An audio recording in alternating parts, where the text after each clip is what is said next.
a feel-good book about life and its many problems, Tuesdays with Maury might help in providing comfort to you in the troubled times of your life. A global mega bestseller which has succeeded to remain widely loved even more than a decade after its release, Tuesdays with Maury by Mitch Albom is a contemporary classic of our times. It's fiction and writing, but self-help in a sense.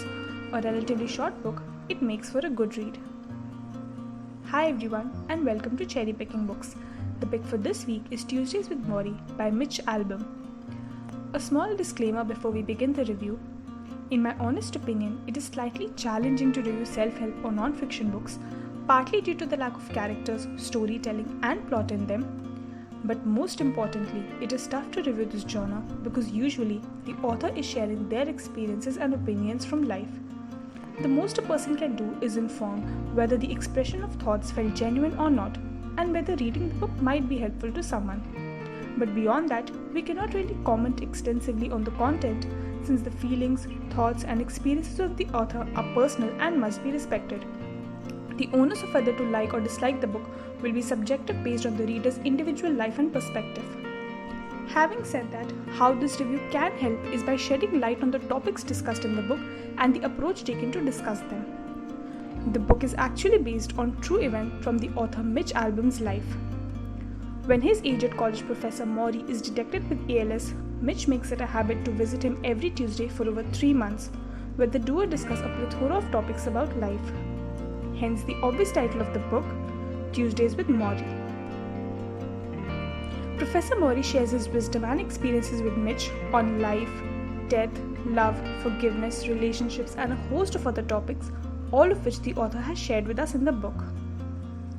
ALS, or amyotrophic lateral sclerosis, is a degenerating disease affecting the body's nervous system. It's a very cruel disease, which over a period of time causes loss of muscle control of the entire body of the person. When his professor is diagnosed with it, Mitch himself was feeling lost in life and seeking some answers to personal troubles. As both of them start a ritual of meeting every Tuesday for discussions, Mitch provides company to help ease the professor's battle with ALS, while the professor provides solace to Mitch with his words.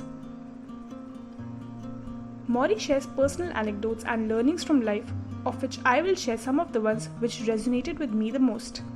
That is another trait of self-help books.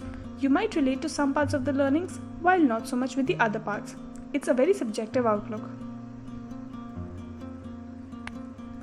As a society, people live in constant fear of death, mostly imagining the ways in which we might die. But if we understand the meaning of death, we might be able to live more peacefully than constantly imagining it. We must also learn to accept that certain situations in life are out of our control. We must accept such situations for what they are and the abilities of what we can do and what we cannot do. Learn to forgive ourselves and others in these situations. Every one of us is bitter about some aspect of their life. We all feel like crying endlessly on some days. But the book might help in seeing that we can choose to be braver and live with a little courage to face problems.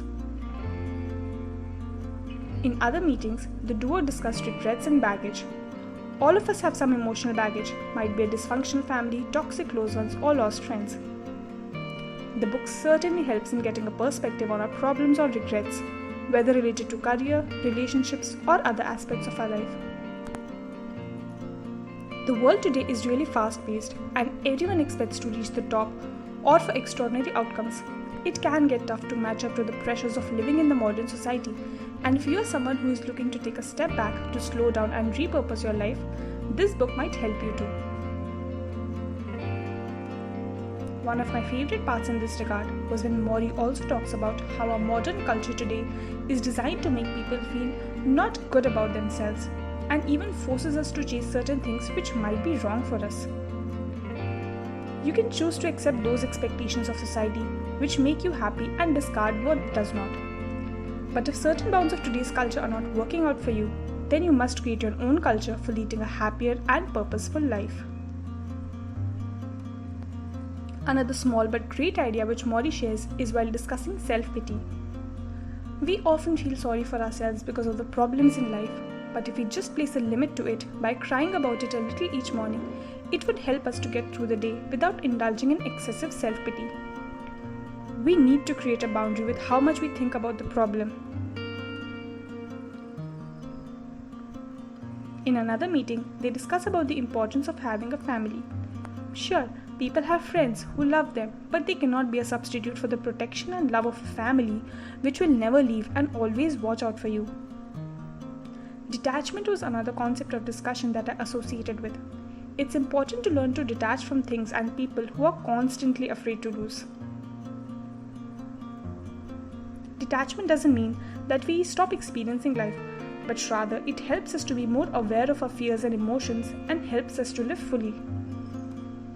Rather than pushing our fears away, which people often tend to do when they feel lonely or sad, detachment will help you completely experience those negative emotions and help you to deal with them.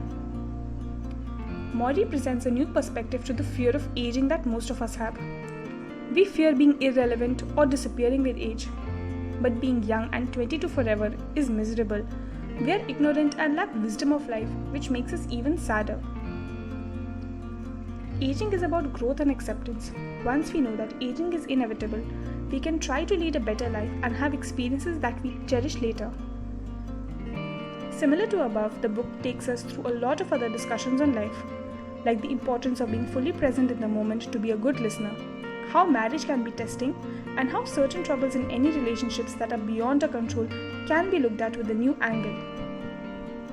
Life can get tough with all the noise around and the pressures we face.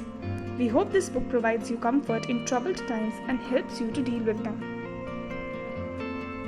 If you like this video, please do like, share and subscribe to our channel. Happy reading all of you.